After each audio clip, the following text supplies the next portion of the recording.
Dans cette vidéo, nous allons voir la suite du cours sur l'adressage IP. Tout d'abord, qu'est-ce qu'un réseau IP?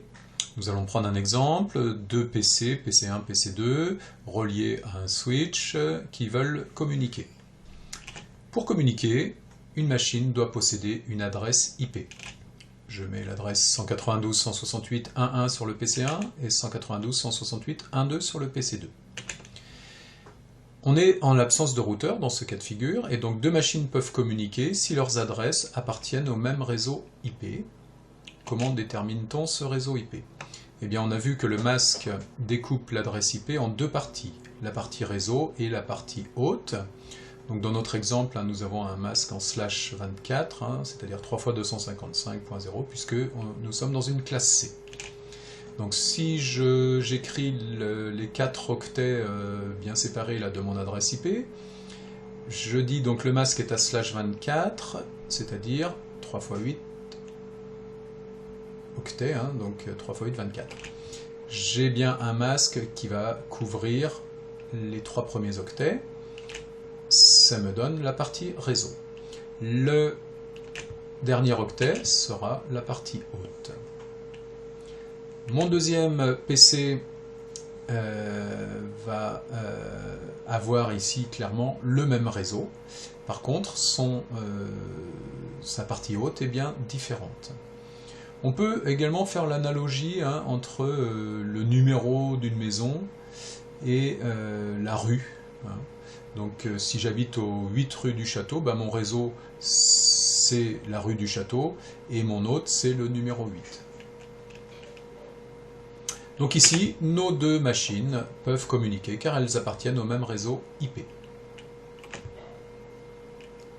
Quelles sont les adresses réservées dans un réseau IP? Eh bien, il en existe deux qui sont interdites pour les hôtes. Tout d'abord, l'adresse du réseau, dans laquelle donc, tous les bits sont à 0 dans la partie haute. Dans notre exemple, on a le réseau 192.168.1.0 qui va contenir les deux PC, le PC1 et le PC2. Cette adresse, 192.168.1.0, est interdite sur un PC. Deuxième adresse interdite, l'adresse de diffusion. Dans ce cas, tous les bits sont à 1 dans la partie haute, c'est l'inverse. Cette adresse permet d'envoyer un message à tous les hôtes d'un réseau en une seule commande, plutôt que d'envoyer une centaine de fois le même message à chacune des machines. Si je mets tous les bits à 1 dans la partie haute, ça me donne l'adresse 192.168.1.255. J'appellerai cette adresse l'adresse de diffusion du réseau 192.168.1.0. Alors pourquoi 255? Eh bien, tout simplement, le dernier octet est rempli avec 8 1, et donc ça me fait 255 en base 10. Il est intéressant de savoir calculer le nombre d'hôtes qu'il y a dans un réseau IP.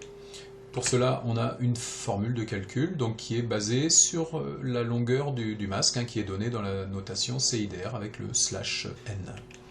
N est toujours compris entre 1 et 30.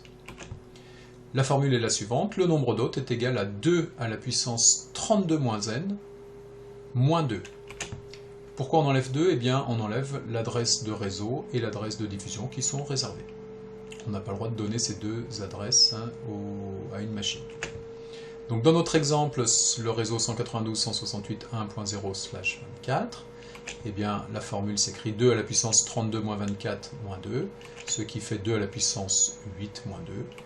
Ça fait donc 256 moins 2, 254. Si on énumère les adresses valides dans le réseau 192.168.1.0, la première, la 192.168.1.0, est interdite, elle est réservée, c'est l'adresse du réseau. La première valide est donc la 1.1, la deuxième la 1.2, etc. L'avant-dernière sera la 1.253, la dernière sera la 1.254, puisque je peux en faire une autre qui est la 1.255, mais elle est réservée. Je n'ai pas le droit de la donner à une machine. Donc mes adresses vont bien de .1 à .254, ce qui m'en fait bien 254. Qu'appelle-t-on réseau privé et quelle est la différence avec Internet? Eh bien, les adresses des réseaux privés, donc les LAN, hein, ne sont pas routables sur Internet. C'est-à-dire que les routeurs Internet ne font pas transiter les communications vers des réseaux privés. Alors, on trouve des adresses privées, des plages d'adresses privées dans chaque classe. En classe A, quand vous avez une adresse qui est comprise entre 10.0.0.1 et 10.255.255.254, c'est une adresse privée. En classe B, elles vont de 172.16.0.1 à 172.31.255.254, pardon. Et en classe C, 192.168.0.1 jusqu'à 192.168.255.254. Ces adresses privées sont les mêmes dans toutes les entreprises du monde. Les adresses publiques, eh bien, ce sont les adresses qui sont valables sur Internet, et ce sont toutes les autres adresses qui ne sont pas des adresses privées.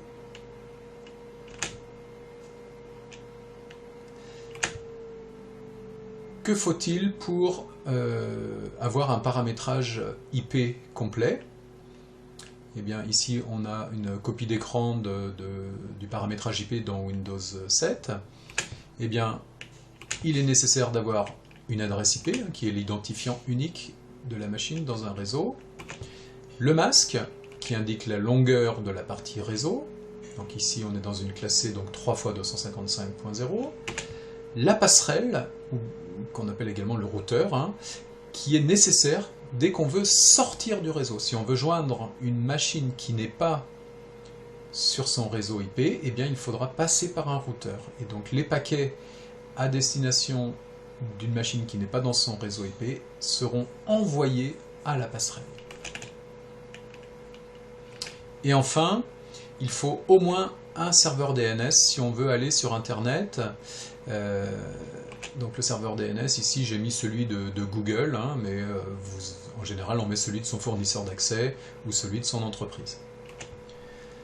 À quoi sert ce serveur DNS? Eh bien, quand on tape un nom d'hôte, hein, comme www.l'équipe.fr, ce nom d'hôte, il va falloir le convertir en adresse IP. Et pour ça, on va interroger une machine qui s'appelle le serveur DNS et qui va nous répondre en donnant l'adresse IP correspondant à ce nom d'hôte. Ces 4 paramètres sont donc obligatoires, hein, dès qu'on veut aller sur Internet.